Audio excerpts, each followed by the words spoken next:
घ्यायचं असेल तर एक खूप छान सूत्र आहे. ते जर पाळलं तर आनंदी मस्तपणे राहता येतं. जर तुम्हाला आनंदी राहायचं असेल तर अवतीभोवती जी लोकं राहतात त्यांच्याकडे दुर्लक्ष करणं खूप गरजेचं आहे. चांगली लोकं असतील तर प्रश्न नाही. लोकं सगळी चांगलीच असतात, फक्त वृत्ती कधी-कधी वाईट असते. मग तुम्हाला जर आनंदी राहायचं असेल तर सगळं कळूनसुद्धा न कळल्यासारखं वागण्याची कला तुम्हाला शिकावीच लागेल. कारण प्रत्येकजण काही ना काही बोलणार, काही ना काही तुम्ही त्यांच्याकडनं ऐकणार. प्रत्येक वेळेला तुम्ही जर प्रतिक्रिया देत बसलात ना, तर तुमचं मन कायम थकून जाईल. काही प्रश्नांची उत्तरं माहीत असतात, पण तरीसुद्धा शांत राहणं हेच समजूतदारपणाचं खरं लक्षण आहे. आणि म्हणून शांत राहणंच उपयोगी असतं. सगळ्याच गोष्टी आपल्या मनासारख्या घडत नाहीत हो आयुष्यात. पण त्या स्वीकारायला पाहिजेत. त्या स्वीकारणं गरजेचं आहे.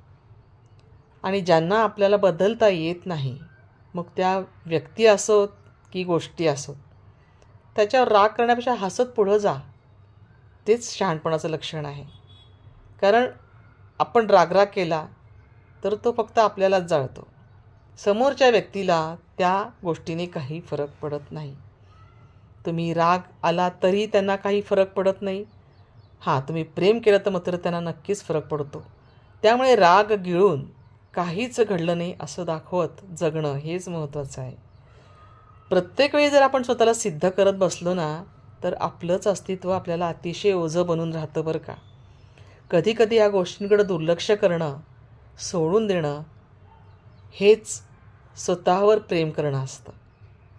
स्वतःचं जर मन अगदी हलकं ठेवायचं असेल, तर सगळं मनावर घेणं आधी थांबवून टाका. कोणी काही म्हटलं की स्वतःच्या मनाला लावून घ्यायचं. हा मलाच बोलला आहे का? ही मलाच बोलली आहे का? काही गरज नाही आहे त्याची. विचारसुद्धा करू नका. आयुष्य म्हणजे ही सततची लढाई नसून कधीकधी शांतपणासुद्धा अनुभवणं असतं. माघार घेणंसुद्धा असतं. आणि म्हणूनच हसत पुढं जाणं याचा अर्थ तुम्ही पळ काढता असं नसतं.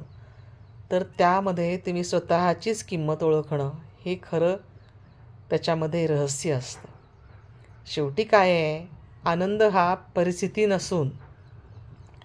परिस्थितीमध्ये नसून तो स्वीकारण्याच्या आपल्या वृत्तीमध्येच आहे. असायला हवा. तुम्ही कुठल्या गोष्टी कशा स्वीकारता ह्या गोष्टींवर तुमचा आनंद अवलंबून असतो.